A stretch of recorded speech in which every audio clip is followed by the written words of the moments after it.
Hello दोस्तों, मैं Syed Majid Ali government exam zone में आप सभी का स्वागत करता हूं। हम और आप मिलकर पढ़ेंगे पेडागोजी अर्थात शिक्षा शास्त्र। शिक्षा शास्त्र के माध्यम से हम देखेंगे कि सीटेट में 15 नंबर के जो पेडोलॉजी पूछी जाती है उसको विशेष तौर से ध्यान में रखकर हमने इसके पाठ्यक्रम को कलेक्ट किया है ताकि आपको सुगमता से और सरलता से इसका अध्ययन कराया जा सके। इसका मुख्य उद्देश्य हमारा सीटेट और सुपर टेट है, अर्थात सुपर टेट में इससे संबंधित लगभग 50% सब्जेक्टों में ये पूछा जाता है। चलिए हम सबसे पहले इसके पाठ्यक्रम को देख लेते हैं कि इसके पाठ्यक्रम के अंतर्गत हम किसको रखेंगे और हमारे लिए क्यों उपयोगी है।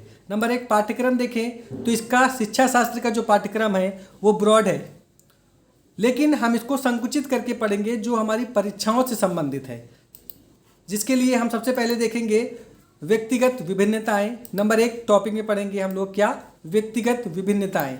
इसके अंतर्गत हम भिन्न भिन्न व्यक्तियों के उसके व्यक्तित्व के बारे में अध्ययन करेंगे। तत्पश्चात हम दूसरे चैप्टर पढ़ेंगे सामाजिकरण। सामाजिकरण को पढ़ने के बाद हम लोग बाल साहित्य के बारे में बात करेंगे जो इसका तीसरा चैप्टर कहलाएगा।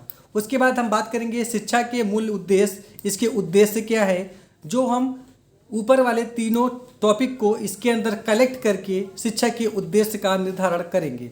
फिर हम बात करेंगे दल शिक्षण का, कि बालक में किस तरीके से दल शिक्षण प्रणाली को अपनाया जाता है और शिक्षा किस तरीके से उनके जीवन में कारगर साबित होती है।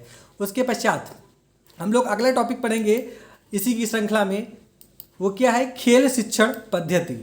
खेल शिक्षण के माध्यम से परीक्षाओं में किस तरीके से प्रश्न पूछे जाते हैं जो आपको अच्छे तरीके से घुमा देते हैं। इन परीक्षाओं को अच्छे प्रकार से उत्तीर्ण करने के लिए हम खेल शिक्षण की विधि से बच्चे किस तरीके से सीखते हैं इसका मूल्यांकन करेंगे, साथ ही इसका अध्ययन करेंगे।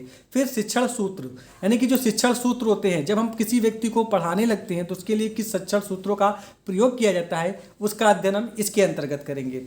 फिर हम बात करेंगे आकलन एवं मूल्यांकन का। एक बच्चे को सिखाने के पश्चात जो भी उसका आकलन किया जाता है या मूल्यांकन किया जाता है कि बच्चा किस स्तर तक पहुंचा है, उसका अध्ययन हम लोग इसके अंतर्गत करेंगे। फिर बात करेंगे तत्पश्चात हम लोग समावेशी शिक्षा का। समावेशी शिक्षा क्या होती है और ये बालक के जीवन में किस तरीके से उपयोगी होती है, साथ ही साथ हमारी परीक्षा के लिए क्यों उपयोगी है, इसका भी हम लोग इसके अंतर्गत अध्ययन करेंगे। फिर तत्पश्चात उसके बाद हम देखेंगे राष्ट्रीय पाठचर्या रूपरेखा 2005, जो सुपर टेट के लिए साथ ही साथ सभी शिक्षक भर्ती परीक्षाओं के लिए विशेष तौर से सीटेट और यूपी टेट के लिए बहुत ही इम्पोर्टेंट है। हम इसको देखेंगे इसके अंतर्गत।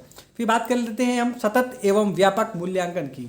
इसके पश्चात हम पढ़ेंगे सतत एवं व्यापक मूल्यांकन की, जो हमारे संपूर्ण वातावरण को समायोजित करते हुए यह अध्ययन कराएगा कि हमने अभी तक क्या सीखा है और शिक्षा में इसका कैसे उपयोग कर सकते हैं।